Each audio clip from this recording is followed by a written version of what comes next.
Good afternoon from the Namoli Family Stadium on the grounds of the University of Tampa campus. This afternoon, the Tampa Spartans playing host to the Wilmington University Wildcats. I'm Bruce Wozniak here to call the action for you alongside Victor Anderson as 3-9 Wilmington comes in to take on 9-5 Tampa. And what I should say, Victor, is the first of a doubleheader. Well, it's the first of a doubleheader is for Wilmington. Hopefully, the end of a spring break trip for the Wildcats that they would like to forget. Had a rough stretch of it, especially last night going to Melbourne, getting run ruled twice against Florida Tech, trying to get themselves on a winning note, but they'll have to go against the Tampa ace, Gwen McGinnis, who picked up the wins in both games of the doubleheader on Wednesday, when Tampa had to hold on versus Wilmington 3-0 and 3-1. McGinnis actually came in relief in the second game, pitched the final 4 innings and picked up the win for the Spartans as they came from behind to win 3-1. This is a Wilmington team. Well, talking to Coach Shehorn, he uses his Florida trip, kind of a measuring stick of where his team's going to be. Going to CACC play in a couple of weeks. They're the 3-time defending tournament champions. They lost in the Super Regionals to Pace last year. Now they're trying to get back to Florida, where they were in 2024 when they won the East Region for the first time. Off to a rough start in 2026. Hopefully that this doubleheader can get them on the right footing as they make their way back up north. Gwen McGinnis is the starting pitcher for the Spartans this afternoon. Comes in with a 6-2 loss record, and she'll be opposed in the circle by Maddie Vollmer, who is the leadoff hitter for the Wildcats here. And takes ball one. Gwen McGinnis, a 1.07 earned run average. Just 35 strikeouts. And sends in the next pitch outside for ball two. A gorgeous Friday afternoon here in West Central Florida as McGinnis ready with her next pitch. Swung on and fouled back out of play. Our game time temperature is 88 degrees. And certainly something that the Wildcats probably welcome, although maybe not used to with the weather that there's been on the Atlantic coast in this 2026 winter. Count now at 3-1.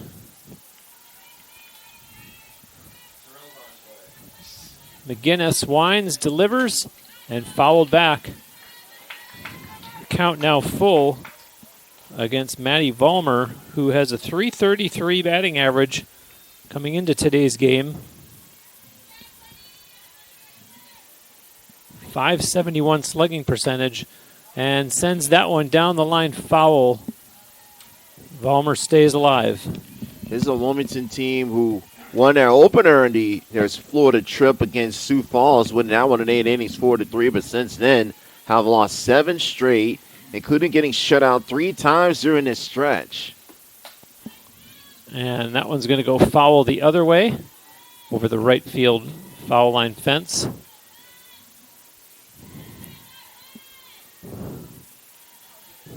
Behind the plate for the Spartans to complete the battery with McGinnis is Kenna Kreidler. As you see, Kreidler making the play, and that will be out number 1 here in the top of the first. Set up the lineup for Wilmington. You saw Vollmer with the fly out behind the plate to Kreidler. Gabriela Aceto will hit second. Mia Lane will hit third. Fanny Shamo will be the designated player. She'll hit cleanup. Angelina Edwards will hit fifth. Addison Sabo will hit sixth. Cassidy Solano will hit seventh. Jaden Bell will be the Florida product in the lineup hitting eighth. Krista Brunson will be in ninth. And Callie Saini will be in the flex position playing first base for Coach Shehorn's Wildcats in game 1. The first pitch to Saucedo was up high for ball 1, and now that one's fouled off. The count will go even. Gabriela Saucedo has played in all but one of the Wildcats games so far this year. And there's another pitch up high to her. 2 balls, 1 strike. Saucedo with a .308 batting average. And leads the team with 4 walks. Sends that one to center, not even center field. Doesn't even get out of the infield. And caught for out number 2. That's Kenzie Reynolds with the catch right behind second base as the Tampa defense, same lineup they've had the majority of the season. It'll be Abby Johns in left, Abby Zekman in center, Cam Feast over and right. Over at first base will be the reliable Carly Salisbury with Henny Yetter, Audrey Reynolds, and Jenna Newpaper around the infield first, third, and Kreidler behind the plate during the catching for the All-American Gwen McGinnis, who's ahead 0-1 to Mia Lane. A one on the way, swung on and missed, and McGinnis ahead. That was not the case with the first two batters, and looking to close out the top of the first here. Mia Lane waits, foul tip back to the screen and stays alive for at least one more pitch. Mia Lane, a freshman, and shows what the coach thinks of her, putting her in the number 3 spot. Swings and misses. She is out number 3 here in the top of the first. So no runs, no hits, no Wildcat runners left on base, and no Spartan errors. We'll be back with the bottom of the first after this on TampaSpartans.tv.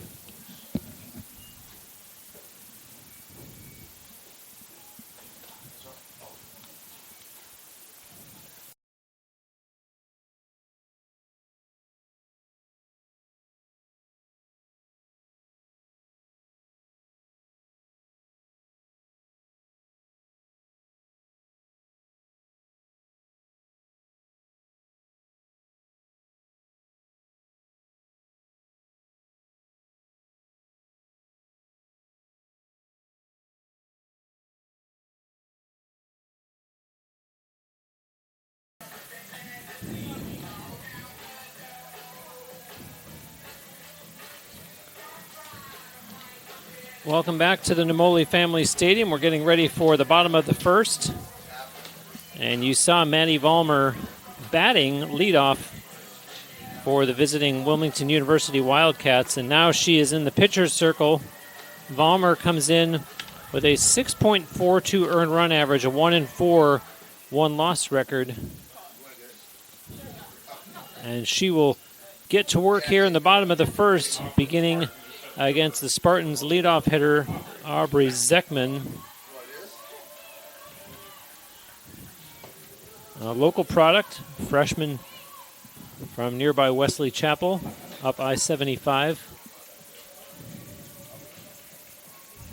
Zekman having herself a great start to her freshman season, hitting .372.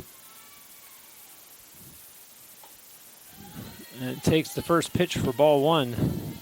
Has to be a shot in the arm for the freshman coming in and through her first 14 games putting up the numbers that she has. But that kind of tells you the trust that Coach Cantor has in these two freshmen, in Zekman and Newpaper, putting them at the top of the order for the majority of this season so far. She takes down one low for ball one. The ability to put the ball in play, set things up for the middle of the Tampa lineup. That's what made Tampa, even though they had a rough start to the season, get them on a nice roll, winners of 5 in a row, trying to make it 6 and 7 against Wilmington today. Does manage to catch the strike zone for a 2-ball, 1-strike count.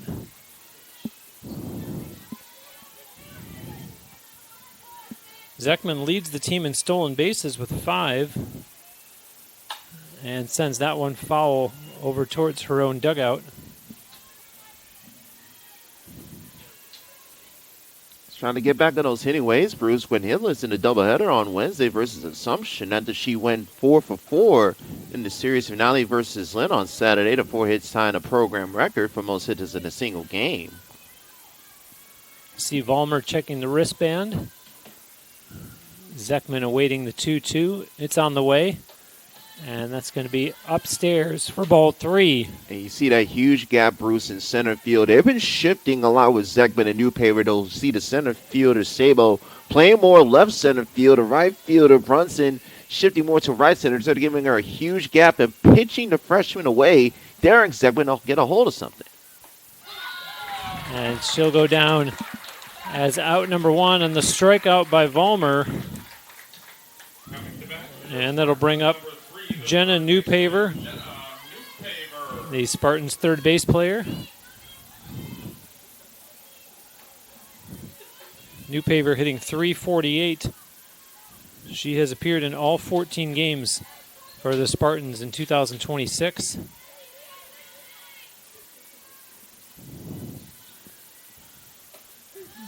And that's strike one. Interesting, Victor, to see Leslie Cantor with two freshmen leading off her batting order. And they've rewarded her, have Zekman and Newpaver with the numbers they've put up thus far. That one's up high, and the count will go even at 1-1. So when you have to replace 7 starters from a team who played for the national championship, there's going to be plenty of opportunities for young players like Newpaver and Zekman to get not only in the lineup, but to be at the top of the lineup as she holds up her swing. No appeal. Appeal to first says no swing, does Eric Valentine to bring the count to 2-1. And if you look at both teams' lineups, cluttered with freshmen, 4 for the Tampa lineup, 3 for the Wilmington lineup. So a lot of youth on two teams that have been postseason regulars over the last decade. I was outside for 3-1.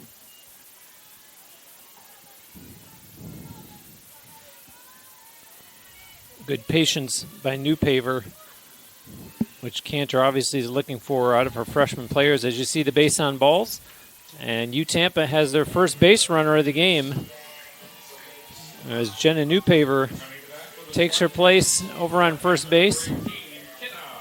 And that'll bring up catcher Kenna Kreidler. And wow, eye-popping numbers from her so far in 2026. A .462 batting average, 3 home runs, and 14 RBI. And working with a runner on base as the first pitch is a strike to Kenna Kreidler, 5'11". See the big target in the batter's box. Vollmer at the ready, and the 0-1 is fouled back to the screen. Vollmer ahead early in this at-bat. Tampa going back to their regular lineup after making a change in Game 2 versus Assumption. Zekman, Newpaver, Kreidler, 1 through 3. Feast, Brummel, O'Neill, and Salisbury, 4, 5, 6. Johns, Yetter, Reynolds rounding out the Tampa lineup today. That was low at the knees for ball 1. Defensively for Wilmington, Gabriela Saucedo will be in left. Addison Sabo will be in center. Krista Brunson will be in right. We'll give it an infield and the battery after the 1-2 from Vollmer. Pitch on the way. Kreidler gets underneath it. Called for and caught for out number 2 here in the bottom of the first inning. And that'll bring up the Spartans cleanup hitter, the junior Cam Feast. Your cleanup batter wearing number 14 and playing right field, Cam Feast. Junior hitting .304. 5 runs batted in so far in 2026. Awaiting the offering from Vollmer. It's on the way. And does just manage to catch the strike zone as you saw Feast pull her waist back just a little bit. Remember the Spartans with Jenna Newpaver over on first base as the 0-1 is on the way. Similar pitch location. Feast behind here, 0-2.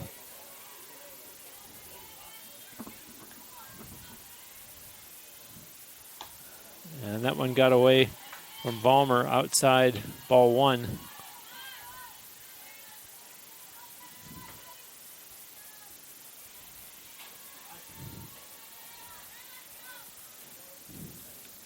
Yeah, Vollmer will have some time. Saw the towel fall off in front of the her landing spot right in front of the circle, so she gets to reset with the 1-2 count. Here's the pitch. Oh, up high, and the runner is going to advance. As you saw that one sail over the top of catcher Angelina Edwards.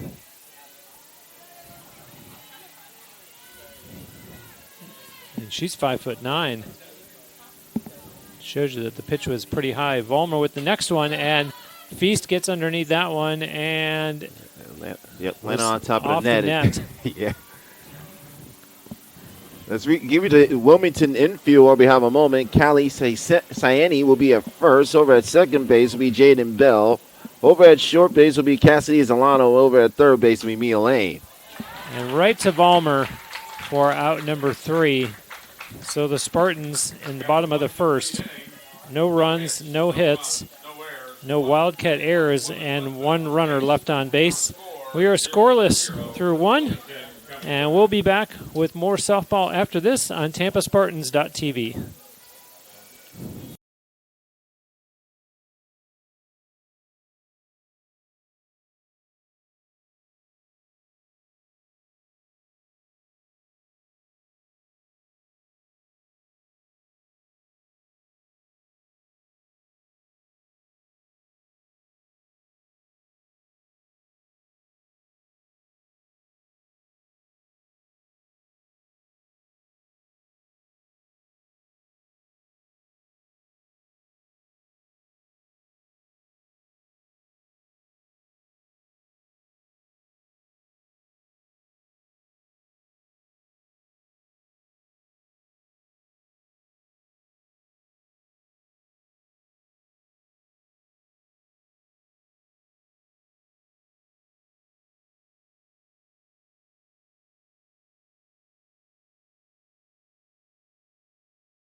Back live and ready to start the top of the second.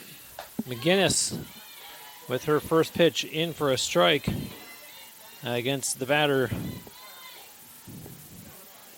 Maddie Shama. And now the count goes even, 1-1. Shama, the designated player, hitting 143. Has played in just 6 of her team's 12 games. And swing and a miss. McGinnis working quickly here. Wasting no time between pitches. Here's the 1-2. And swung on and missed. And just like that, Shama is out number 1 for Wilmington in the top of the second. And that's been a pitching, Bruce, we've seen from Gwen McGinnis her last 3 times in the circle, was particularly game 1 in that doubleheader versus Assumption as Edwards fouls that one back. She had a season-high 7 strikeouts, only allowed 2 hits in a Tampa 3-0 win, and then had to come in relief in game 2 and was helped by some late-inning heroics to get the win 3-1 against the Greyhounds. And that's followed down the left field line. Should have mentioned this when Wilmington was on defense, but Angelina Edwards is actually making her season debut today. Edwards a part of that team last year who won the CACC championship, as that was a drop third strike and Crowley gets to Salisbury for out number 2. So how about Gwen McGinnis with 3 straight strikeouts? Now batting for Wilmington, the center fielder, number 26, Addison. That'll bring up Addison Sabo, the Wildcats center fielder. Sabo, a freshman, hitting .222, has played in all but one of her team's games thus far in 2026, and the 1-0 on the way to her sends it to left field, and that's going to go all the way to the wall as she heads towards second base, standing up. Addison Sabo with a 2-out double, and the Wildcats have the first base hit of the game. Nice shot by Sabo, getting that one over the head of Johns, hitting it over to the warning track in left field, and I'll give an opportunity for Solano to get the Wildcats on the board. Abby Johns with a nice job getting that ball back in, and didn't even give opportunity for Sabo to consider trying to stretch that into a triple. Cassidy Zolano, the senior shortstop, 0-1 coming to her, and quickly 0-2. Trying to continue their momentum from that first inning in Game 2 versus Florida Tech, where they jumped on the Panthers 3-0, but then gave up a half dozen in the bottom of the first and ended up getting run ruled against the Panthers. And just outside for ball 1.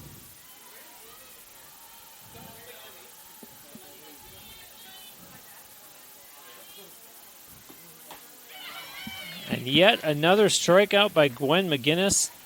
And despite the double, just like that, the inning is over for the Wilmington University Wildcats. No runs on one hit. There was one runner left on base, no Tampa errors. We will go to the bottom of the second with the game still scoreless. Back with more after this on TampaSpartans.tv.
Back live at the Namoli Family Stadium, no score between the visiting Wilmington University Wildcats and the Tampa Spartans. I'm Bruce Wozniak, joined by Victor Anderson. This is game one of a scheduled doubleheader. And 1-0 here. And the bottom of the second. As you see that one fouled off. The hitter is Makia Brumbelow.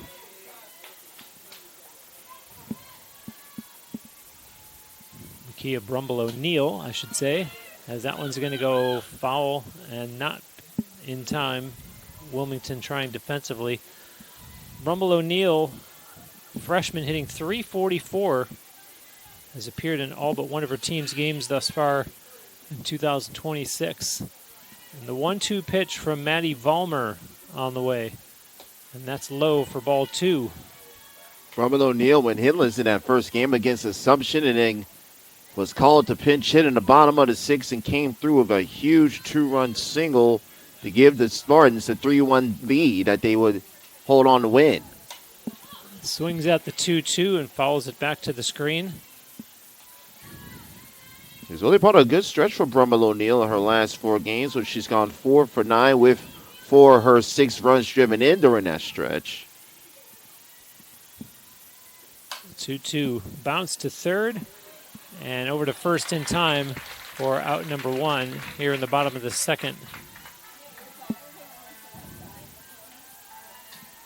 Coming to the plate for your Spartans, number 33. This is the Wilmington team who, in spite of the 3-9 record, they are a very solid team. 3-time CACC tournament champions. Won the East 2 Regional last year. Knocked off Pace in the first game of their Super Regional in extra innings before falling to the Setters in 3 games. And bounce to short and over to first just in time. And the first base player, Carly Salisbury, is retired as out number 2. Now batting number 23. Nice work by Zolano to take that ball that took a funny hop off the dirt to make that throw over to first base. So again, Wilmington very solid defensively. Coach Shehorn really likes how his team performed over the last few years. And yes, this Florida stretch has been tough, but it will serve them well when they go back up north. And that's going to drop for the Spartans' first hit of the game off the bat of Abby Johns. And a runner aboard with 2 outs in the bottom of the second inning. And this is something that Coach Cantor's hoping to get more of the bottom of this order in Johns, Jeter, and Reynolds. She knows what she's going to get 1 through 6, but if she gets some more consistency from 7, 8, and 9, that will really make this Tampa lineup more potent. Second base player Hannah Yetter. She's hitting .231 and has played in all but one of the Spartans games in 2026. Pitch on the way, and that's up high. Count even at 1-1. Fulmer had a rough start to the season, but Let's remember, this is the same young woman who was a CACC tournament MVP last season. Left field caught. A little bit of a stumble at the end, but held on to for out number 3. So the Spartans, no runs on 1 hit. There were no Wildcat errors, and 1 Spartans runner left on base. We remain scoreless through 2 complete. We'll be back with more after this on TampaSpartans.tv.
Back here at the Namoli Family Stadium, the Spartans and the visiting Wilmington University Wildcats in a scoreless tie. Starting the top of the 3rd.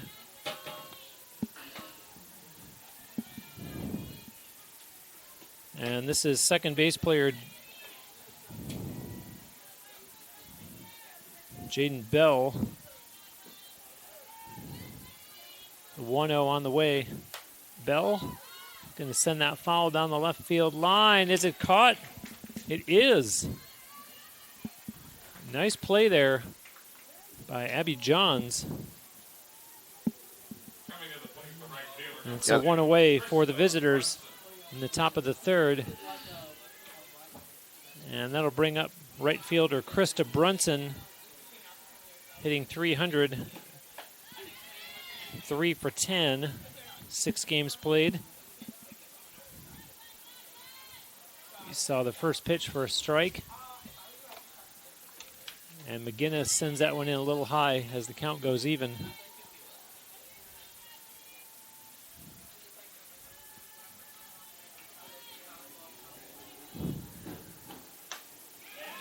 And a nice job to reach down, a base hit by Krista Brunson to left field, and she's in with the second hit of the game for Wilmington University, which brings us to the bottom of the order. Kylie Cyani.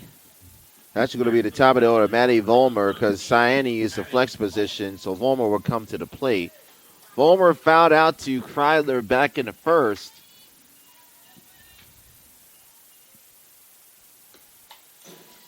Foul tip.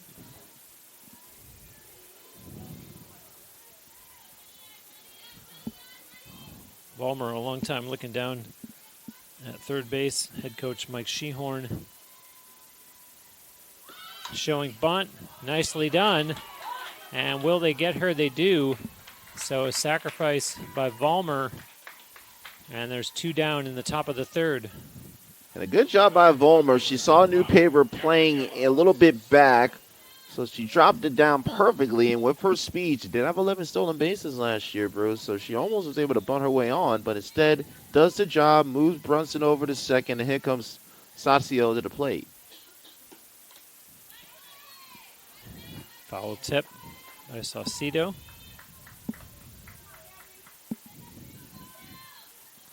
And Krista Brunson, 1 stolen base so far this season. Don't know that she's necessarily looking to run here.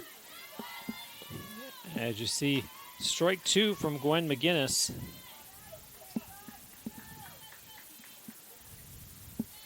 McGinnis ready right away and sends that one in way high for ball 1. When Gwen McGinnis is going and when she's locked in, she does not take much time for when she gets that ball from behind Kreidler to the plate. That one swung on, and that will go out of play down the right field line.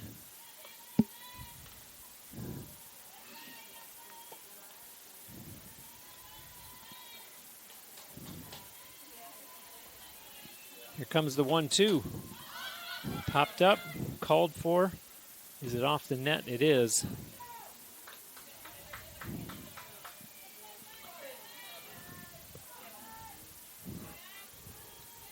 Saucedo lives to see another pitch. It's on the way.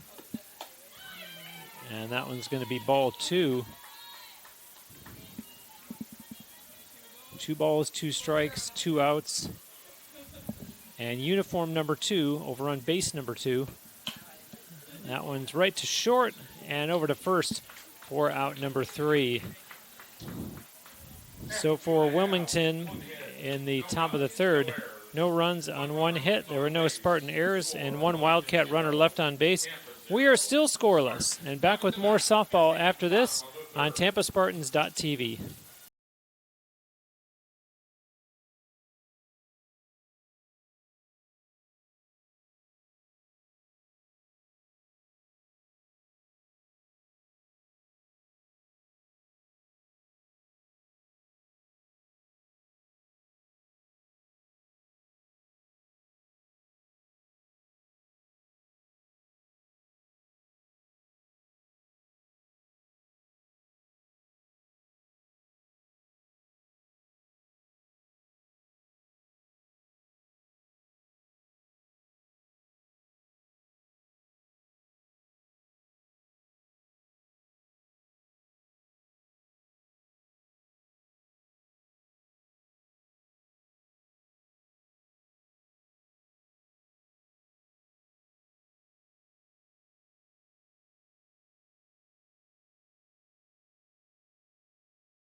Leading off the bottom of the third for the Spartans is Kenzie Reynolds, the shortstop hitting in the number 8 spot. Reynolds has played in all 14 games this season, hitting .200. And the 1-0 to her on the way from Maddie Vollmer. Make that 2-0. For someone like Reynolds being asked to hit in that number 9 spot, trying to be that second leadoff hitter for Zegman and Newpaver, if she can get some consistency at the plate and almost stub one past the third baseman lane, but it goes foul. If she's able to get that average up, she's had some bits and spots when we've seen her this year where she can get some hits together, especially in the series versus Lynn, where she went 3 for 4 in that 3-game series. They're looking pitch by Vollmer, but it's called a ball, 2-1. If she could be more consistent, Bruce, when she has those opportunities, then it can really help things out for Zegman and Newpaver. The 3-1 on the way, and there's a base on balls as Kenzie Reynolds opens the bottom of the third with a base runner for the home Spartans. And that brings us back to the top of the order. And leadoff hitter Aubrey Zekman, the Spartans center fielder.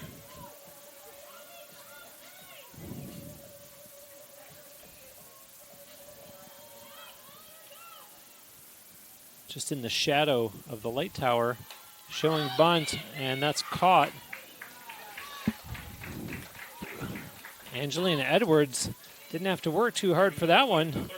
Dropped right into her lap. And so 1 out now in the bottom of the third with a runner on first and Jenna Newpaver to the plate. And you take a look at those corner infielders for Wilmington, Bruce Lane and Cyaneni, pinching in, anticipating that bunt attempt from Newpaver as that's low for ball 1. And with the way the corners are pitching in, plus you have the shifting of Sabo to center fielder playing in left center field, there's almost a cavernous gap they're giving Newpaver. If she gets something inside from Vollmer, she could run for a while. Yeah, huge gap in center field. If she puts this one right over second base, could be trouble. 1 ball, 1 strike, 1 out. Bottom of the third. And there's the pitch. She shows bunt. And you heard the yell. Yep. Call that for a strike, 1 and 2. From Kylie Cyaneni.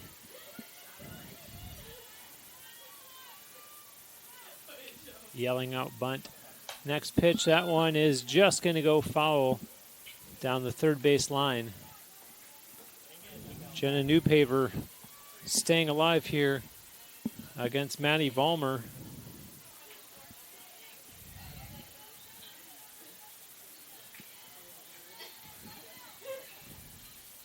Wines delivers, and up high, there goes the runner, and she will be in safe. Whoa. That throw was a little bit late. Solano thought she got the tag. She making the motion. I mean, it is spring training. Wanted to get. Thought she should have. She probably may have gotten that call overturned if we had the challenge system here, but instead it's 2-2 on the stolen base from Reynolds. A runner in scoring position now. The 2-2 on the way, and fouled over towards the Spartans dugout. Credit Jenna Newpaver for staying alive in this at-bat. It's her team with just one hit in the game and a chance now to potentially get the first run on the board. And that's going to go foul as well on the third base side. I try to call these games as fair as I can, Victor, but I honestly don't think that she actually tagged the runner. I think it was trying a sales job. Timing aside, I think it boils down to contact, which I don't think there really was any. As you see the strikeout, and Newpaver goes down as out number 2. A good job by Vollmer. It's again working down and away to the Tampa left-handers. And now, if there's every person you want to have up in a situation with 2 outs and a runner in scoring position, is Kenna Kryler. Promptly sends that one past third base as the runner's going to come home. And a RBI double, a stand-up RBI double by Kenna Kreidler as the Spartans put up the first run of the game with 2 down here in the bottom of the third. So ultimately that stolen base does factor in, Now batting for the Spartans, the right fielder, number 14, Cam Feast. as it allows the home team to get the game's first run across. And Cam Feast, the batter now. That ball came off the bat and cut off the left arm of Lane at third. That allowed Reynolds to come on home. It's outside. 1 ball, 1 strike to Cam Feast. That's Kenna Kreidler on second base. Victor, are you a little surprised that Leslie Cantor would not put in a pinch runner for Kenna Kreidler, thinking that maybe runs are going to be hard to come by in this game? Let's get someone Too early. speedy on the bases. Too early in this situation, especially when you have 2 outs. And given how Cam Feast has been able to come through in clutch situations such as this, see what she did in the 6th inning versus Assumption on Wednesday night. You don't want to waste that pinch running opportunity where you can keep it in your back pocket if you're still in a close game later on in the affair, and you trust Cam's ability to drive in Kenna over at second base. Here comes the 2-2 to Cam Feast. Foul ball. Hit her in the box and then trickled in the field of play. Rick Sanzone behind the plate. Right on top of it. Eric Valentine over at first. Eric Valentine, our field umpire, stationed right behind Zolano behind shortstop. And these are those situations that Cam has really thrived in. Not just in the game against Assumption Wednesday night, but throughout her season with Tampa. There's the 2-2 swing and a miss. And Cam Feast watches the third inning come to an end, but not before the Spartans finally get through on the scoreboard. There was run 1 on 1 hit. No Wildcat errors. 1 Spartan runner left on base. Tampa has the lead 1-0 after 3. We'll be back with more after this on TampaSpartans.tv.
Back live at the Nemoli Family Stadium. Game 1 of a scheduled doubleheader between the 9-5 Tampa Spartans and the 3-9 Wilmington University Wildcats. We were scoreless through 2.5 before the home team put up the game's first run there in the bottom of the third. Starting off the top of the fourth is freshman third base player Maya Lane. No, make that Mia Lane. Confusing her with Maya Keenan.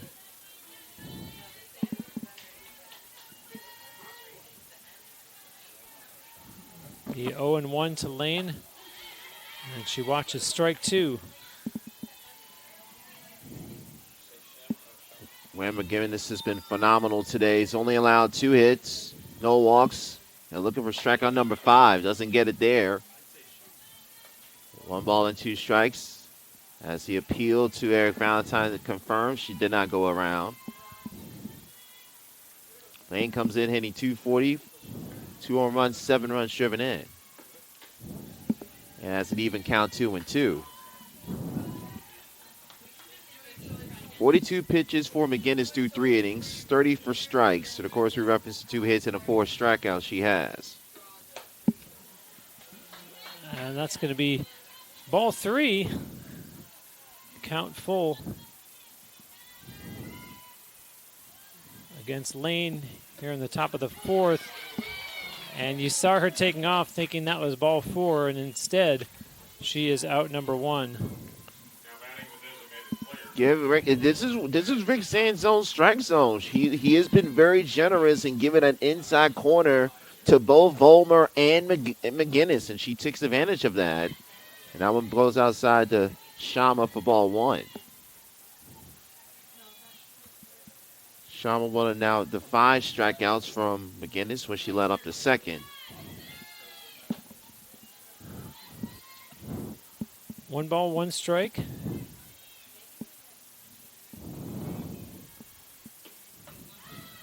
Across the letters. 2 balls, 1 strike. McGinnis quickly, and the count goes even at 2-2.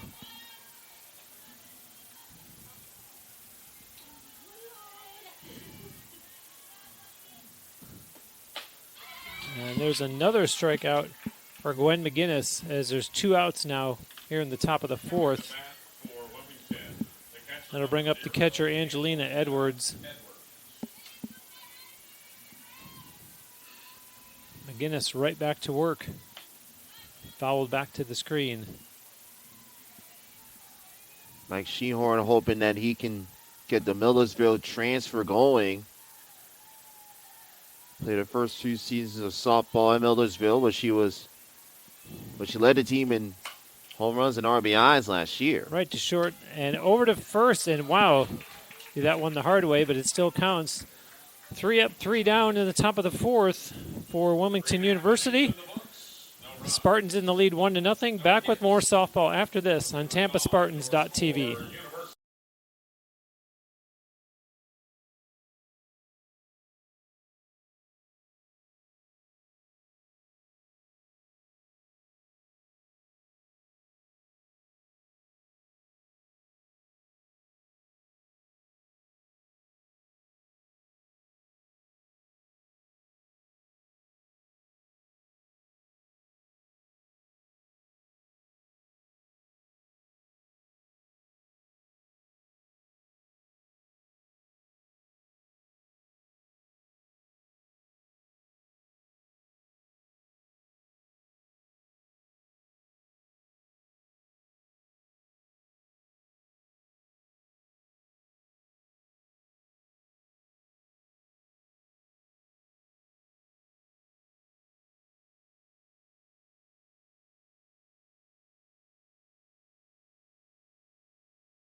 Back live here at the Nemoli Family Stadium. Spartans coming to bat in the bottom of the fourth, clinging to a 1-0 lead against the visiting Wilmington University Wildcats. Here we have a change in the batting order for Wilmington. So we're going to see Jess Reed come in as the designated player for Manny Shama.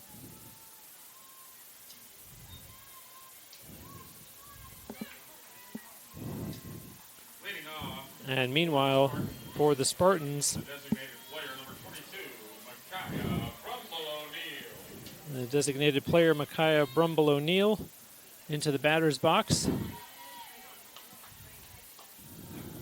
And you saw the first pitch to her for ball 1.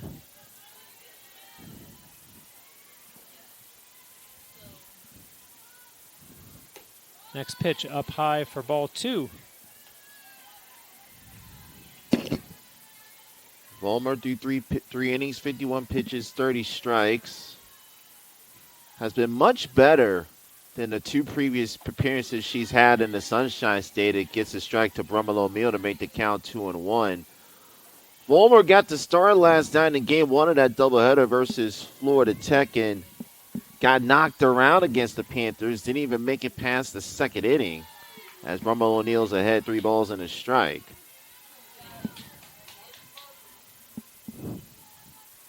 Vollmer in that performance, actually she went 3 1/3 innings, gave up 10 hits, 7 runs. Fouled off. Count goes full. Runs appearing as though they're going to come at a premium here. And it's an understatement to say that Tampa would love to see this turn into a base on balls and get their leadoff runner on base. Try to get something started here in the bottom of the 4th. They do exactly that. As you see Brumble O'Neill make her way down to first base. Coming to bat from the Spartans, number 33. And that's exactly how the 3rd inning started for Tampa. Kenzie Reynolds getting on base thanks to the walk. Got the stolen base and came home to score. And then Kenna Kryler RBI single. And now Sarsbury and Johns will look to do the same thing. But again, you see Siani and Lane pitching in.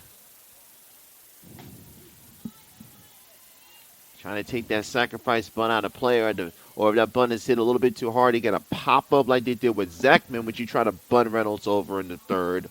Or, as Coach Cantor comes on over to talk to her first baseman, maybe they try a little butcher boy play where they show bunt, force the corners to crash in, and then you flip one over their heads and let chaos happen on the base paths.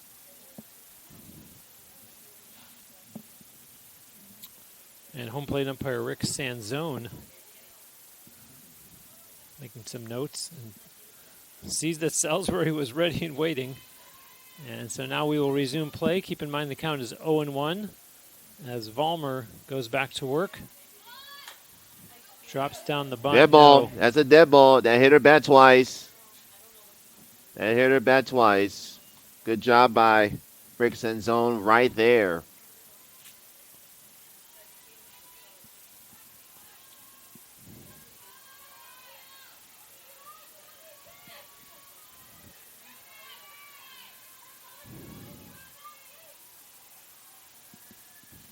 Now the 0-2. Ball 1 to Carly Salisbury.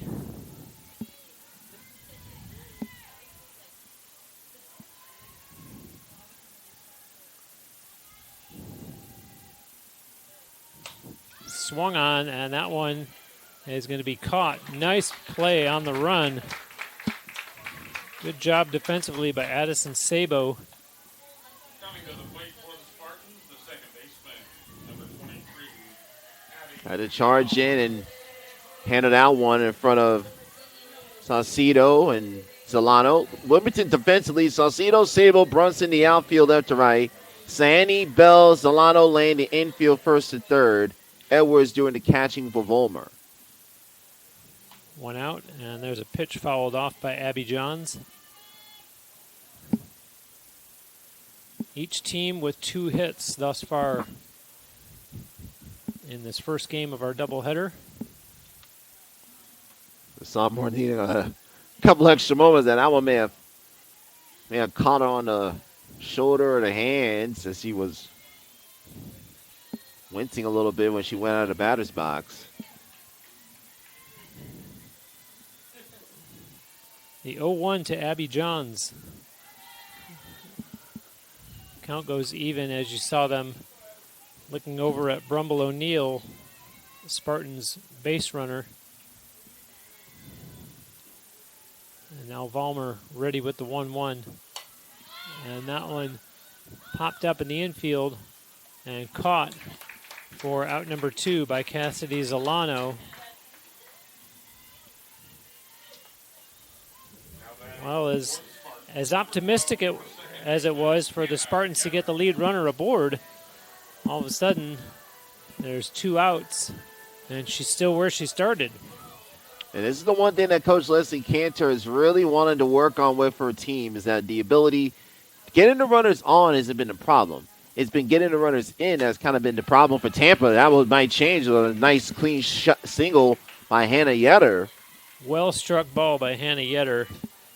And Getting up to the plate for the Spartans, the shortstop, number 20, Kenzie Reynolds. Yetter came in and delivered exactly what she said that Coach Cantor wants to see the team improve on as she moves the runner up.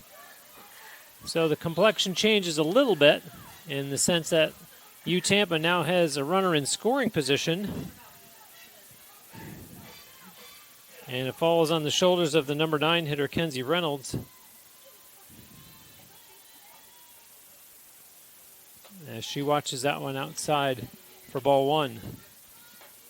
Reynolds had that leadoff walk in the third and scored the game's lone run on the Kenna Kryler RBI single. They're giving her a big gap in right center field with Sable shading over to left center. There's the pitch. Had to lean back. That one almost caught Kenzie Reynolds. So 2 balls, no strikes now. 2 outs in the bottom of the 4th.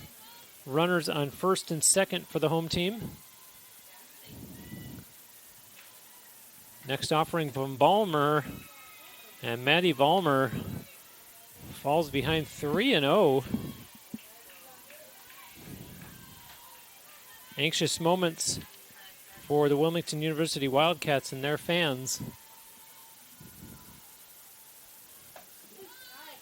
As you saw, Kenzie Reynolds showed bunt. 3 balls, 1 strike. I don't mind that idea whatsoever, Bruce. You got a strike to work with. They had the wheel play on with Lane crashing, Zolano covering third. And she does draw the base on balls. Bases loaded for the Spartans as they go back to the top of the order. And you're going to see a conference here in the pitching circle. Coming to bat for the Spartans, number 4, Aubrey Seckman. Jason Shehorn will come to the play. He will have a little conversation. Coach Shehorn, his 13th season leading this Wilmington program. He's 8 wins away from picking up 400 for his career. He has ruled the CACC 210-64 inside the CACC. It has been remarkable in terms of the success that they've had, particularly since he's taken over that program. Of course, 2 years ago, made it to the national championships down in Central Florida and Longwood last year. Couldn't get there last year, felt the pace in the East Super Regional. And we're going to see Lennox Ulrich pinch hit for Zeckman in this critical opportunity with the bases loaded and 2 down. Interesting choice to insert the freshman in this critical moment. Ulrich has appeared in 12 of the Spartans games. She's hitting 300. And that one gets away. And scampering home with the Spartans' second run is Brumble O'Neill. And I'm sure that that's going to give some additional gray hairs to head coach Mike Shehorn. And not only that, it takes a little bit of pressure off Lennox because now you don't have to worry about driving in a run with the base hit because that was done for you with the wild pitch from Vollmer to make it a 2-0 lead. 2 balls, no strikes against Lennox Ulrich.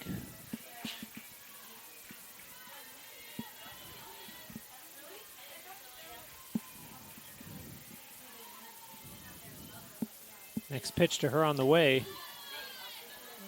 And Vollmer finds her way back to the strike zone. 2-1. as the Spartans have opened up a 2-0 lead. Runners on second and third.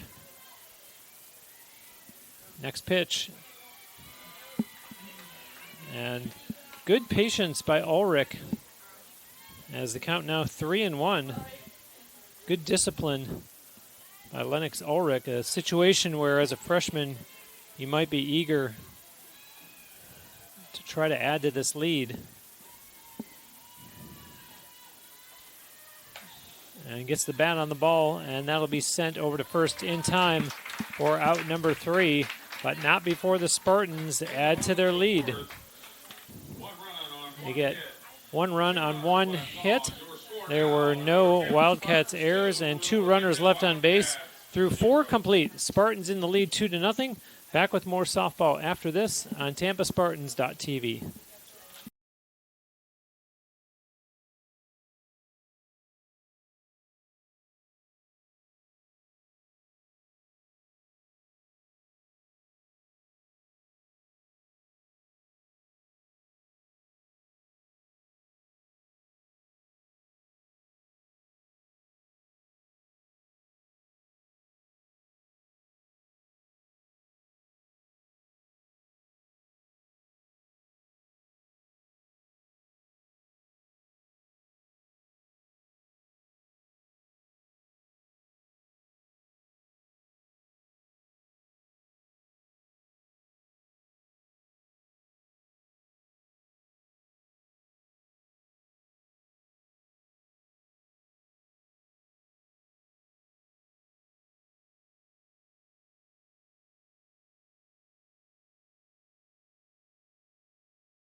Bruce Wozniak back here with you alongside Victor Anderson.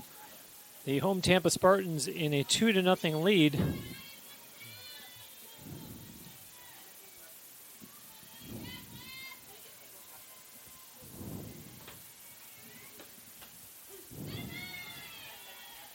Okay, so outside for strike 1. Sable, Zolano, Bell, 6, 7, 8 coming up to try and figure out the riddle that is one Gwen McGinnis.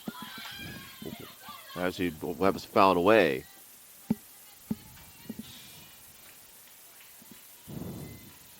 Trying to bunt her way over this Sable. Sable usually wears number 26, but wearing number 24 today for Wilmington.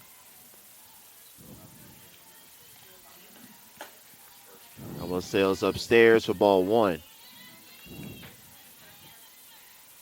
2 runs, 3 hits, no errors for Tampa. They stranded 5. No runs, 2 hits, no errors. Wilmington, they've left 2.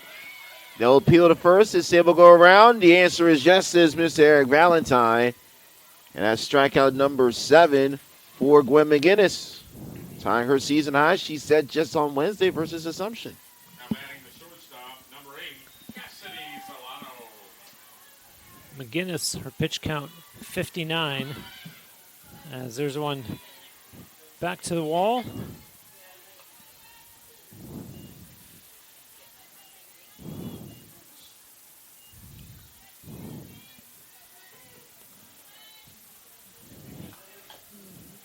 Tapper foul off the bat of Zolano brings the count to 0-2.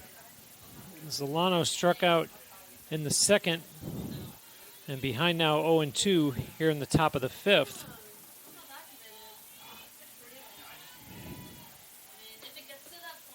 And outside for ball 1. When you really look at McGinnis' strikeout total, all 7 of her strikeouts have come to this part of the order, 3 through 7 against Wilmington. Bounced to McGinnis and over to first in plenty of time for out number 2. Spartans are finding their groove now, Victor, both, dare I say, offensively and defensively. Well, this is a calling card. This is what got Tampa to the national championships last year. Great pitching by McGinnis. You get enough offense. And Tampa, after having a rough start in conference play at St. Leo, it's a beautiful bunt laid down by Bell. Throw to first by Newpaper will be well laid. And good job by Jaden Bell using the small game to get Wilmington that third base hit and give a chance for Krista Brunson. Yeah, really great job there. Textbook by Jaden Bell. And that brings up the number 9 hitter, Krista Brunson. Brunson, who singled in the third. Swings at the first pitch, out of play.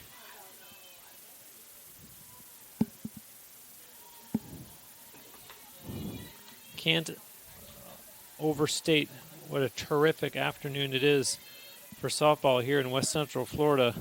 A sun-splashed field here at Namoli Family Stadium. Our temperature is up to 89 degrees, and the feels like is 92, which means that on the field it's even more than that. As the 1-1 on the way. And surprised to see them not take the 3. Spartans are really cruising, winning 2-0 here through 4.5. And we'll see if they can continue to add to that when we return after this on TampaSpartans.tv.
It's game 1 of a scheduled doubleheader. Tampa Spartans in the lead 2-0 over the visiting Wilmington University Wildcats.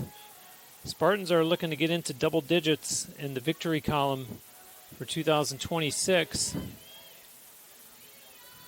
And looking to see if they can add to it.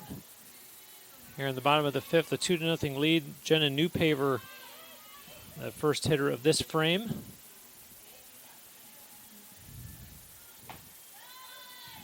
I was just inside for ball 1. Part of a highly talented freshman class brought in for Coach Cantor. Both a career record for hits at Osceola Fundamental, and shows you why. That goes off as Alano's glove for the leadoff knock.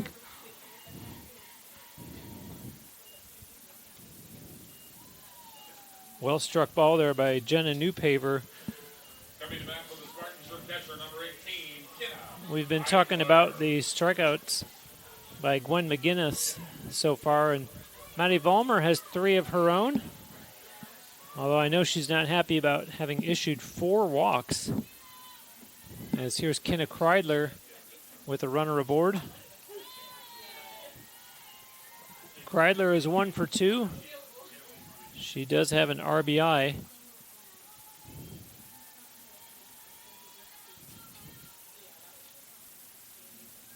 Maddie Vollmer's 0-1 pitch on the way to Kreidler. Count will go even.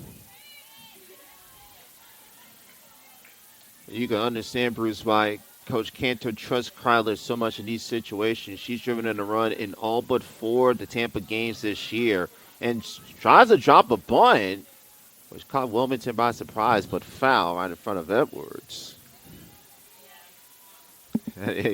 And Cantor's shaking her, Coach Cantor's shaking her head. I'm like, I want you to hit in that situation. I know if you want to lay down a bunt, yeah, but.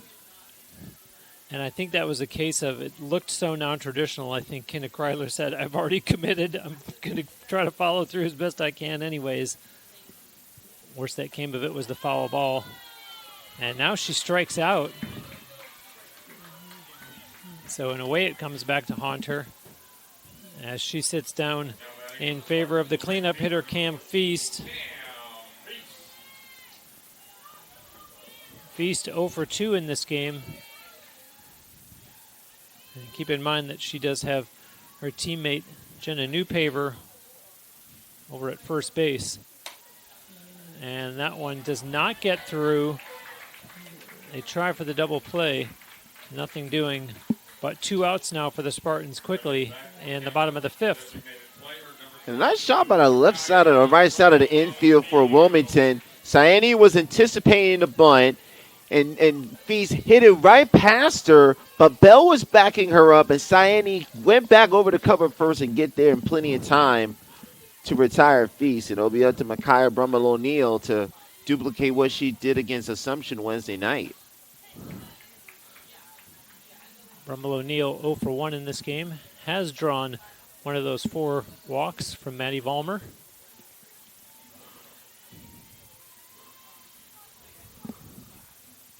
The 0-1 to her. And right through the wickets. And the Spartans, well, will we get another run? We do. Dupe would take an awkward slide, and Brummel-O'Neill has to hustle back to second. Coach Cantor was waving her around. Then she put up the stop sign, and Newpaver just went around anyway. Fortunate for her, the throw from Saucedo was high and left, and in spite of the face plant, Tampa gets the 3-0 lead, and Brummel-O'Neill ends up at second base. Yeah, that little bit of hesitation seemed like it was going to be a factor, and fortunately for the Spartans, the throw was off target. As their lead increases to 3-0, 3 consecutive innings of scoring a run. As that's going to drop for a base hit, and another run will score. So never mind the 1-1-1 pattern. 2 runs across here in the bottom of inning number 5. And this is one of those disadvantages, Bruce, of having that shifted outfield for Wilmington, because Salisbury hit it right where Brunson, if she was in normal position, she could have come on and made that catch towards the right field line, but instead it bloops over the head of Bell. She takes second base and brings home Brummel-O'Neill, and this game is broken open for a 4-0 Spartan lead, and with the way Gwen McGinnis has been pitching, they feel like an insurmountable margin for the Wildcats to overcome. And not to mention that despite there being 2 outs, there is still a Spartans runner in scoring position. And with the confidence that Tampa must have now, there's got to be some confidence that they can make this a 3-run bottom of the 5th. As Abby Johns awaits the first pitch from Maddie Vollmer. There it is, and there is the base hit. And coming all the way around to score is Carly Salisbury. And the Spartans making me look good, as they do make it 3 in the bottom of the 5th. Now 5-0 overall on the scoreboard. And so a runner at first with 2 outs. And that'll bring up the second base player, Hannah Yetter.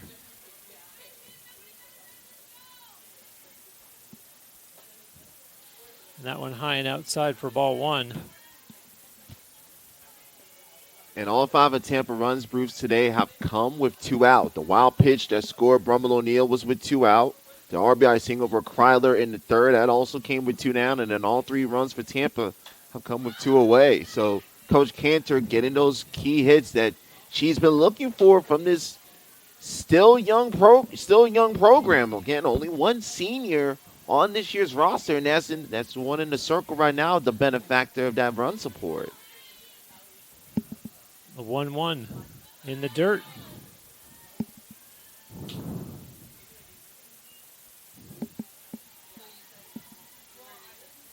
Hannah Yetter ahead in the count. She's 1 for 2 in this game. Next pitch from Maddie Vollmer on the way to her. And that one's going to be fouled off and falls to the top of the Spartans dugout.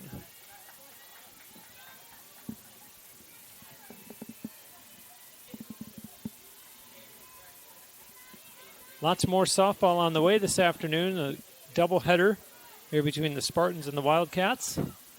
The 2-2.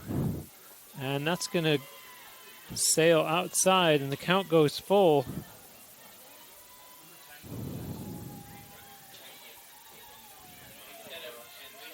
It looks like we will have a pinch hitter if the inning does continue for Tampa. And right through the gap. And another base hit as the Spartans in what started off as quite a defensive battle. We were scoreless through 2.5. And the teams were happy just to get a base hit. And now Spartans' line score has inflated to 5 runs on 8 hits. Pitch hitting for the Spartans, wearing number 10, Riley Higgins. Riley Higgis is going to come in to pinch hit for the home team.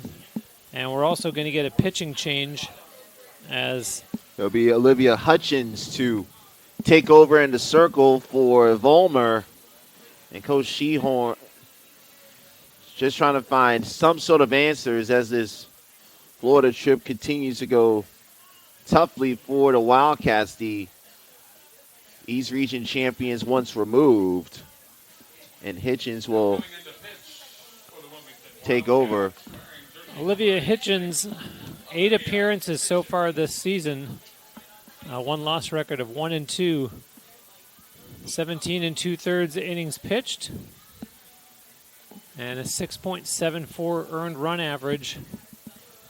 And coming in here in relief of the starter, Maddie Vollmer, as the bottom falling out for the Wildcats here in inning number 5. As the Spartans have really broken things open. And keep in mind, as Victor pointed out, broken things open with 2 outs. And so they'll see if the pitching change owing to Olivia Hitchens, at least, if nothing else, gets them out of this 5th inning jam. But certainly they're going to have their work cut out for them offensively when Wilmington University comes back to bat in the top of the 6th.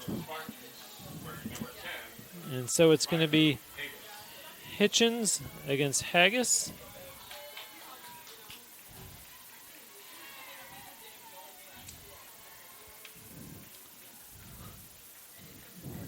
And here is that first pitch. Swung on and missed for strike 1.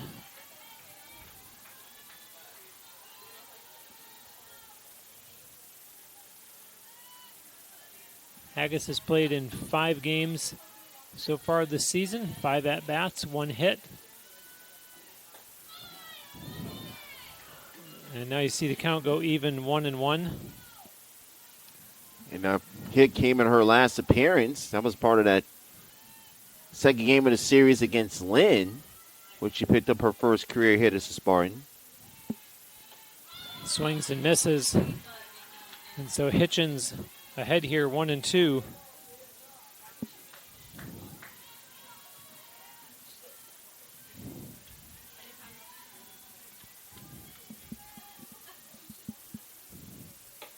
And there's the strikeout for Olivia Hitchens in relief, but not before the Spartans do lots of damage. 3 runs on 5 hits. There were no Wildcat errors. And through 5 complete, Spartans in command, 5-0. We'll be back with the top of the 6th after this on TampaSpartans.tv.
Back live, and we saw the pitching change for Wilmington University, and the Spartans making a pitching change as well as Kelsey Winters steps into the circle 2.92 earned run average, and 0-1 one-loss record thus far in 2026. She has pitched 12 innings and takes over with her team in the lead 5-0.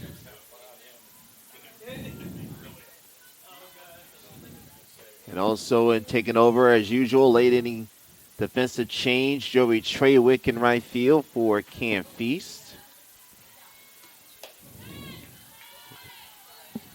Kelsey Winters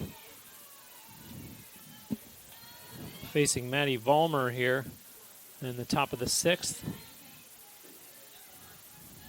And the 1-0 pitch from Winters is bounced foul.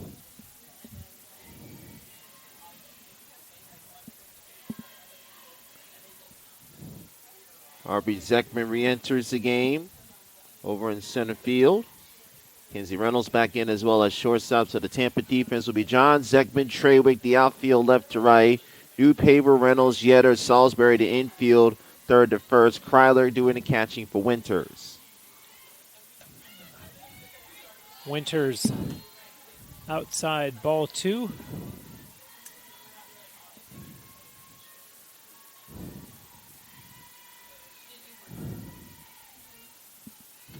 And her next pitch is swung on and missed. Count even.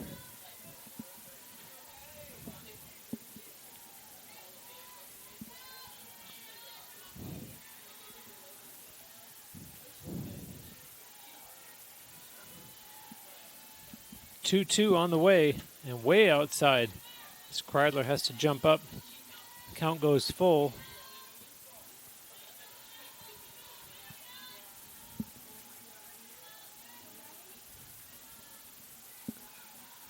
And now the 3-2. And Vollmer draws the base on balls.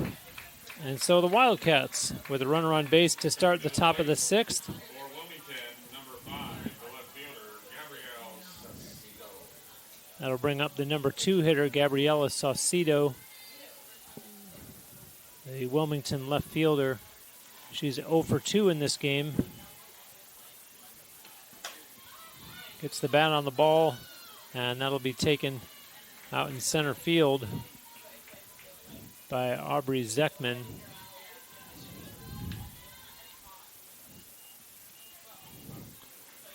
One down in the top of the 6th.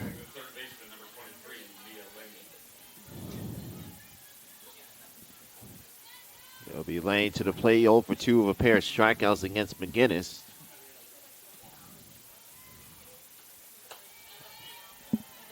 Sees that one go up high for ball 1. The Wildcats with a runner on base in the person of Maddie Vollmer as the 1-0 coming from Kelsey Winters.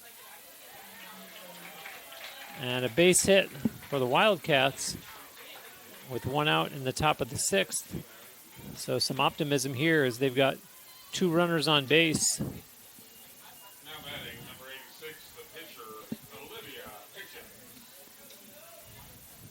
So we'll see our first look at Olivia Hitchens at the plate.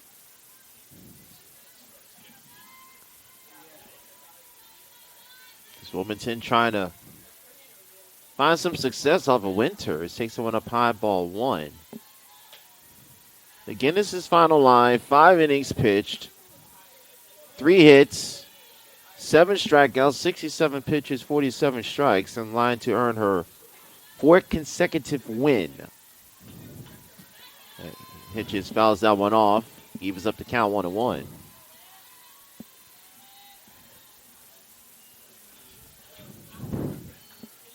And give credit to the Wilmington University supporters.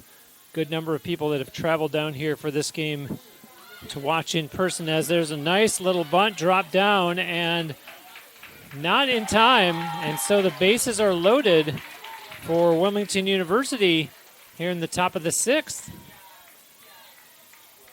I love the bunt laid down by Hitchens. She saw Salisbury playing back, realized that she could drop one down and dead it in front of Kryler. That will give her the best opportunity to possibly get on base along with moving the runners aboard. And that's exactly what she does. And we'll see a pinch hitter, Riley Maloney, pitch hitting for Angelina Edwards. Got to admire the Wildcats for digging down deep with their backs to the wall. Maloney, and that's going to be a base hit. They'll get one run across. And how about Maloney coming in and getting the job done? She had only 10 at-bats in 9 games coming into today. Granted, 3 of them were hits, and an important base hit there. As the Wildcats get on the scoreboard, it's now 5-1. Still only 1 out, and the bases remain loaded as the Spartans are going to make a change.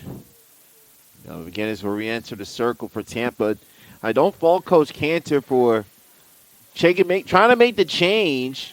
You feel you got a 5-1 lead, your team has it in control, you want to give Winters an opportunity, but Winters with the walk got a fly out, gave up 3 straight hits, and now you're forced to bring McGinnis back in to preserve the lead that she gave Tampa. This is the one thing that Coach Cantor has been trying to find going through this season. Can she find that number 2 arm behind Gwen McGinnis? Because you know what you're going to get from McGinnis in the circle. It's trying to find the depth behind her that could give Tampa some opportunity. So now Wilmington with the bases loaded and Sabo to the plate.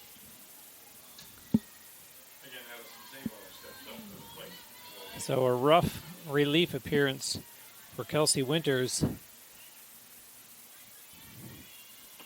And here's the pitch, fouled back by Addison Sabo.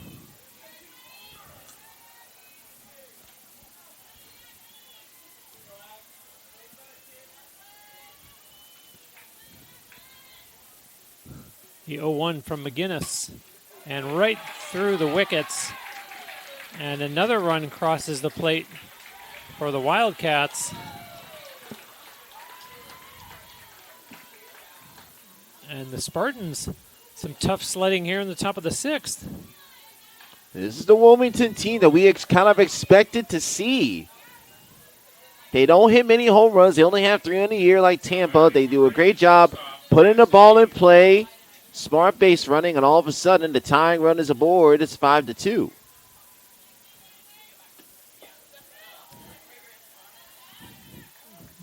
Ball 1 there to Cassidy Zolano.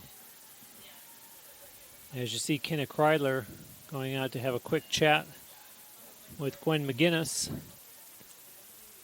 And it is so hard, Bruce. If you're a pitcher, you get taken out of the game, you're thinking your day is done. You're on the bench, you're kind of having a sip of water, thinking everything's good to go. Then next thing you know, you get the call from coach, hey, get back out there. You're like, wait. So it's kind of hard for you to kind of restart the engine after you put the car in the garage, so to speak. And that one's fouled off.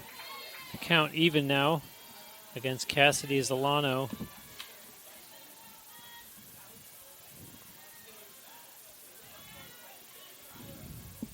This is the number 7 hitter in the order. And McGinnis rings up a strike there. Important strike. 1 ball, 2 strikes. Hoping to finish this off. And foul ball. She'd love to get the strikeout. Bring this to 2 outs.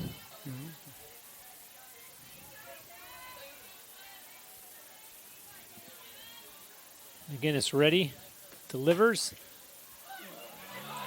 and home in time for the out. Oh, no, I think and Hitchens landed awkwardly on that slide on her left arm. Oh, my. Oh, man, you do not, you hate to see that. She immediately clutched to that left arm on that slide at home plate, and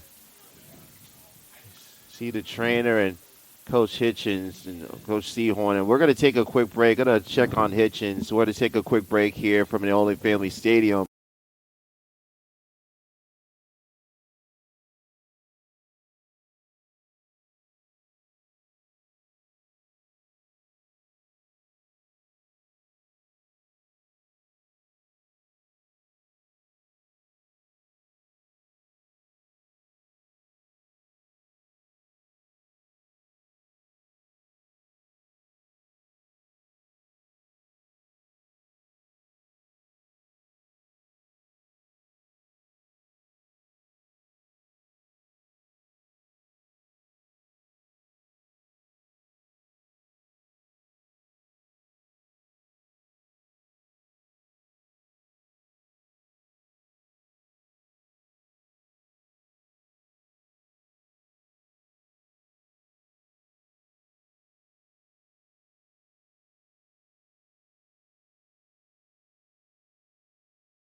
Back live as Olivia Hitchens just now going off the field.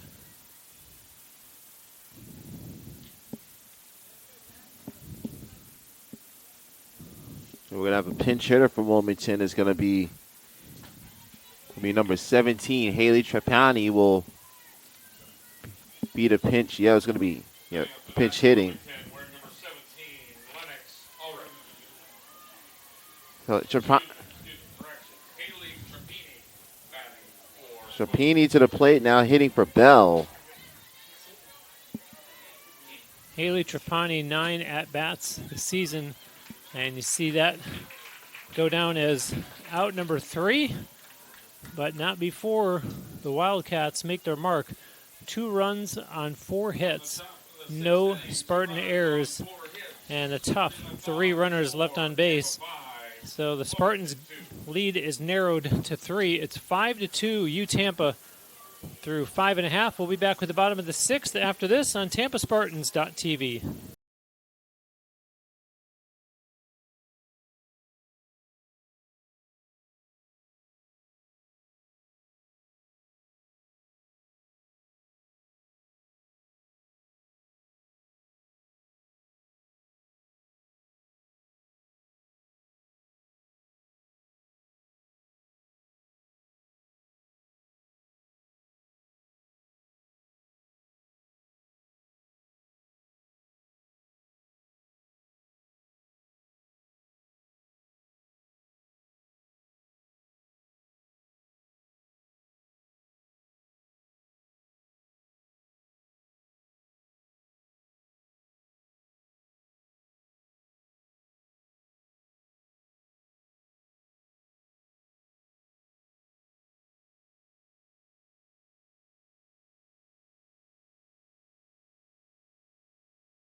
Back live at the Namoli Family Stadium for the bottom of the 6th, and do not adjust your sets, as they used to say, because Victor, the Wilmington University pitcher, is Olivia Hitchens.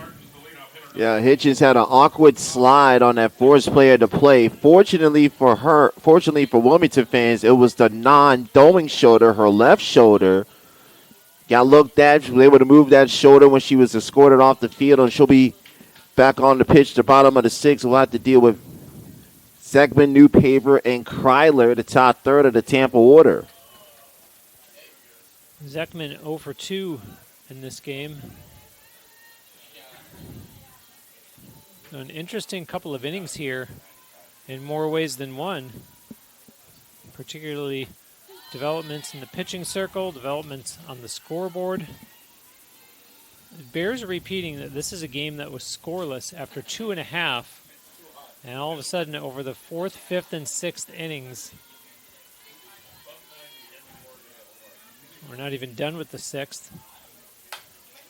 As you see that one bounce off, and an unfortunate bounce for Jaden Bell.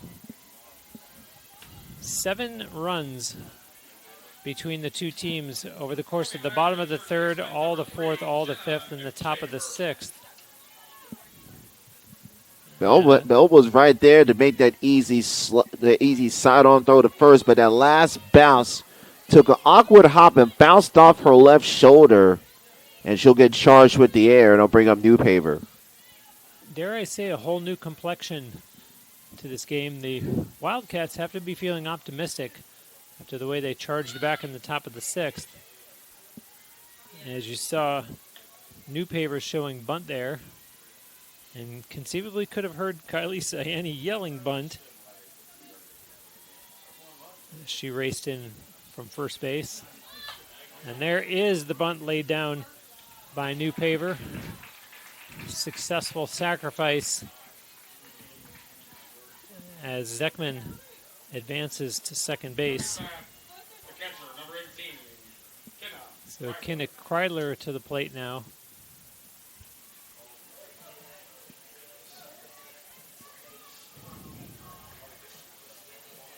Kreidler is 1 for 3 so far today.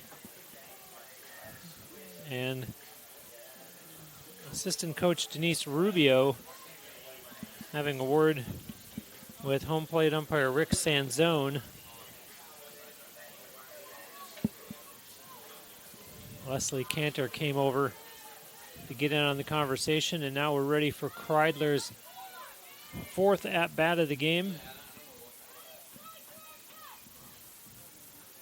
Olivia Hitchens checking the wristband.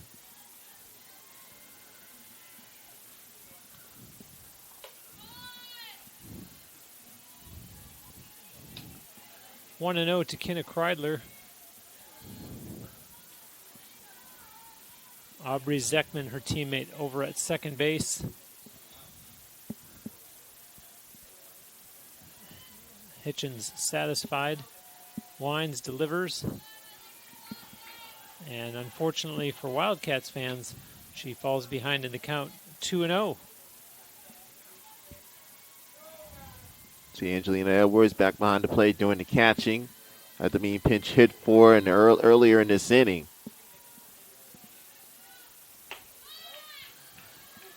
And 3 straight balls by Hitchens to a Spartans team that has a 3-run lead and a runner in scoring position. Hitchens again, and does just manage to catch the corner of the strike zone, as Kreidler was optimistic that she could start heading for first base, but not the case. Hitchens' next offering. Swing and miss by Kreidler. And all of a sudden the count is full. And credit Olivia Hitchens for working her way back. Let's see how she does on the 3-2 against the dangerous Kenna Kreidler. It was an illegal pitch. Ball 4. It would have been ball 4 regardless, as Hitchens was called for an illegal pitch. So Kreidler would have been on first base regardless if she took that last pitch. Coming back, number 1 for the Spartans, Joey Trewick.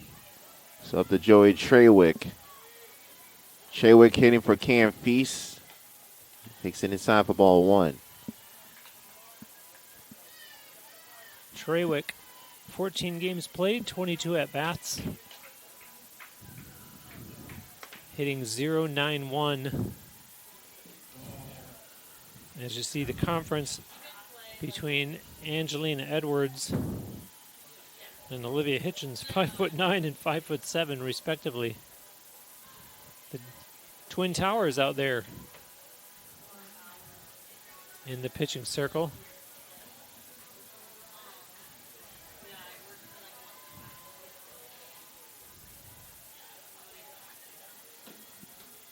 And now set to resume. The 1-0 pitch from Olivia Hitchens on the way to Trewick. Count goes even. Spartans have runners at first and second. Just 1 out here in the bottom of the 6th. Hitchens checking the wristband. Rocks ready. And that one is popped up out of play. Now again, Hitchens was called for an illegal pitch. You saw that right foot was off up the rubber. The full foot has to be in contact on the pitching rubber when you release the ball to home plate. So instead of being a 1-2 count, it's going to be a 2-1 count to Trewick. Well, actually, correction is 1-2. My apologies. It looks like it was a warning. 1-2 count.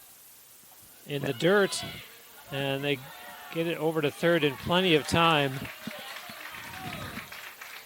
as Aubrey Zeckman is going to be out.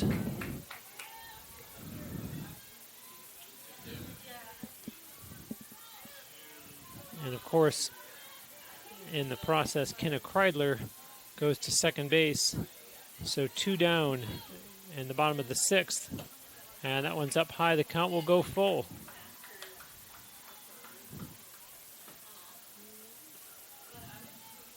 It's on the shoulders of Joey Trewick to keep this bottom of the 6th alive for the Spartans. And now Leslie Cantor wants to get a clarification from the umpire on the count.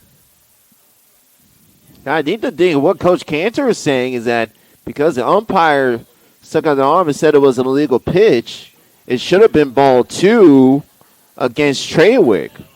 But instead, they granted a foul ball. So it should have been a 2-1 count. Then that last pitch was a ball, was 3-1 when Zekman got thrown out caught stealing. So it should have been a 3-1 count. And that's where the confusion came into play. And that's what Coach Cantor was saying.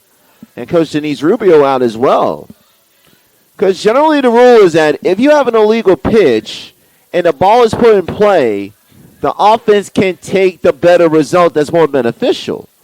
That foul ball hit by Trawick, normally you would have made the count 1-2, but because of the illegal pitch, it should have been a 2-1 count. Yeah, and Cantor and Rubio are not happy with the outcome, and Cantor walked away thinking that she's fighting a losing battle, but in fact, the umpires have come back together, and let's see what the determination is. Yeah, it's going to be still Rick Sanzone. Yeah, it's still going to be a 3-2 count. And here's the thing. That makes a big difference because if it's a 2-1 count, Zekman likely goes. But instead now it's a 3-2 count.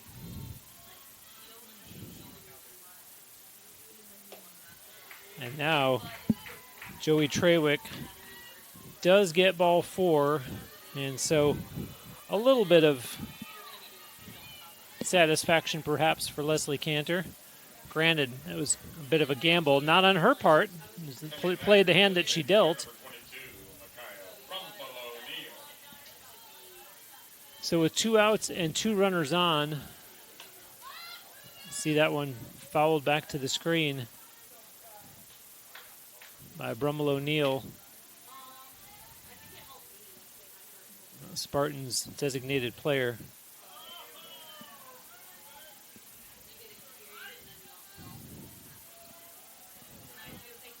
Now the 0-1 coming to her from Olivia Hitchens. Leans back and takes ball 1.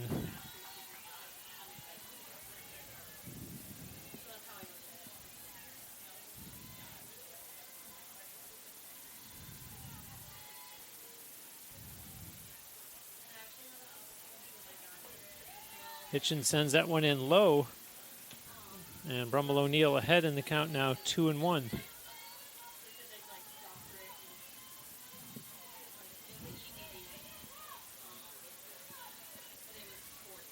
Pitch on the way and sent to left center field. That drops for a base hit, and the runner will come around. Kenna Kreidler scores, and the Spartans a 6-2 lead now. Nice job with the bat by Brummel O'Neill. Not as dramatic as what she did on Wednesday versus Assumption, where she knocked in 2 to give the Spartans a 3-1 lead and subsequent win, but still productive all the same for the freshman.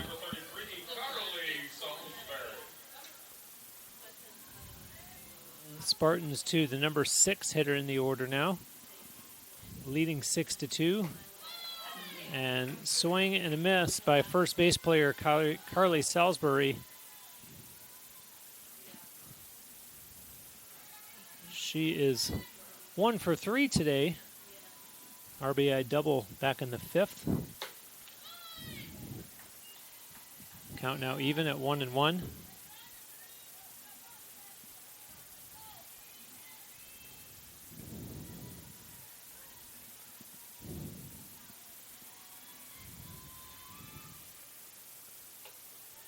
That one sails upstairs for ball 2.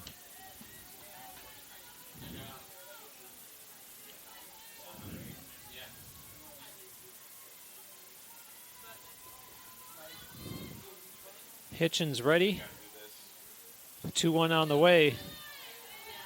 And the count will go even against Carly Salisbury.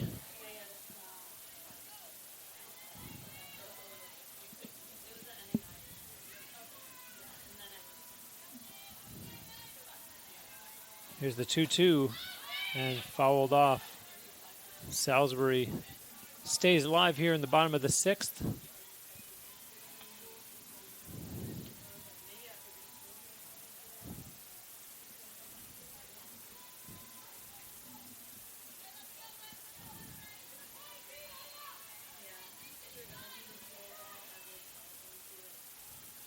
Another 2-2 and fouled off the other way. Don't forget that this is game 1 of a scheduled doubleheader, so plenty more softball to come between these two teams.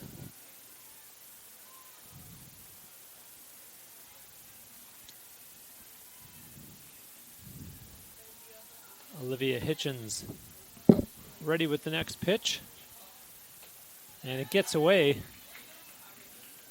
And with 2 outs, Spartans are going to have the bases loaded. And was that 3? Yeah, it was 3-2. Salisbury was running like she thought it was ball 4, but it said it's a 3-2 count. Victor, you mentioned the success that the Spartans have had today with 2 outs. And trying to do more of that here.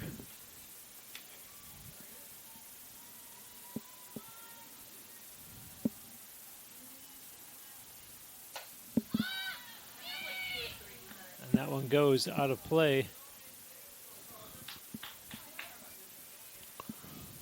Always love Bruce whenever the foul ball clears over the screen. Everyone immediately looks overhead. It's like, please don't let it hit my car. Please don't let it hit my car. I have seen instances where a foul ball has interfered in somebody's windshield. I can't say it happened to me, but I know it's happened to somebody else. That one absolutely in play and caught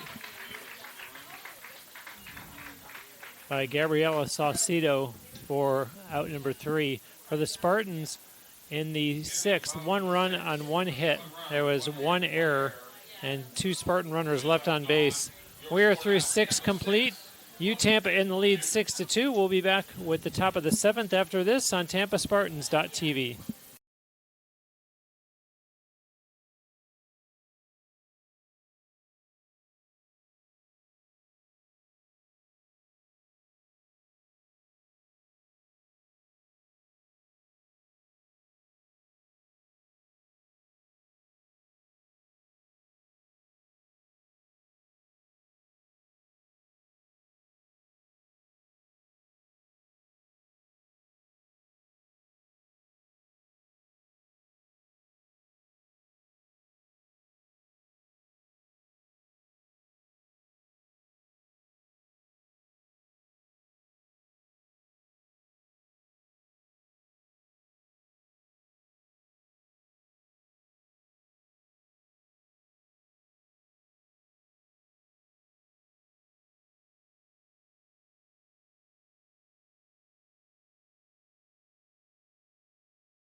Back here at the Namoli Family Stadium, the Tampa Spartans trying to hold on for victory number 10 on the season.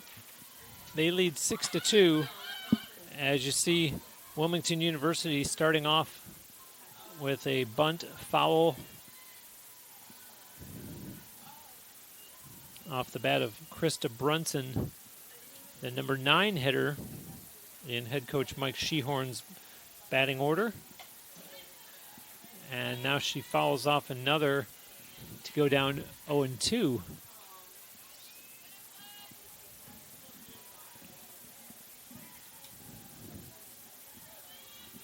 Again, it's trying to seal the deal on another stellar performance, although kind of broken up. She pitched the first 5 innings, gave up only 3 hits. Was pulled in the 6th for Kelsey Winters, only got an out. And then McGinnis had to come back in and kind of shut down the rally for Wilmington.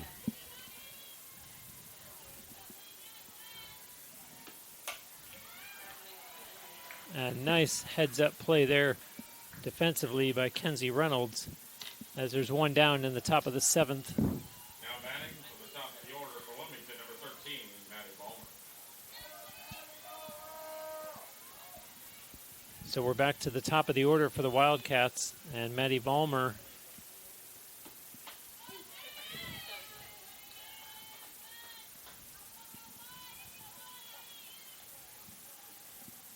Palmer was the starting pitcher for Wilmington. And she is about to record the second out of the top of the 7th as the Wildcats down to their last gasp. Number 10, pinch hitting. Brianna Greenlaw. And head coach Mike Shehorn wants to make a change. It'll be Brianna Greenlaw, the junior, the pinch hit.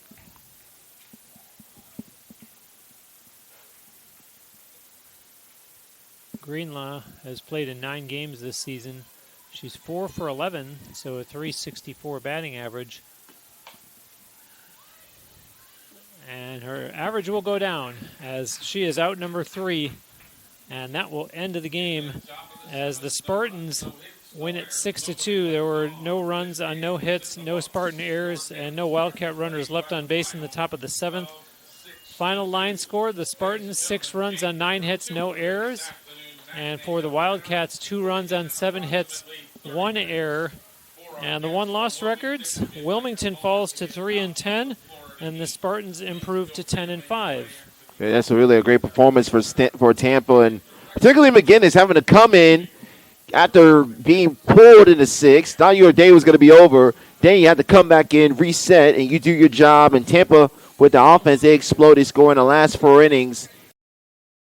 And now if you're Coach Shehorn, you had some positive momentum. You had a chance to get yourself even further in this game, and now you look to start your Florida swing the same way the end of swing in the same way you started it with the win. But it won't be easy if Tampa's offense can continue doing what they're doing in Game 2 of this doubleheader. So that's Victor Anderson, and I'm Bruce Wozniak. Thanking you for watching. We'll be back in just a little while with Game 2 between the Spartans and the Wildcats right here on TampaSpartans.tv.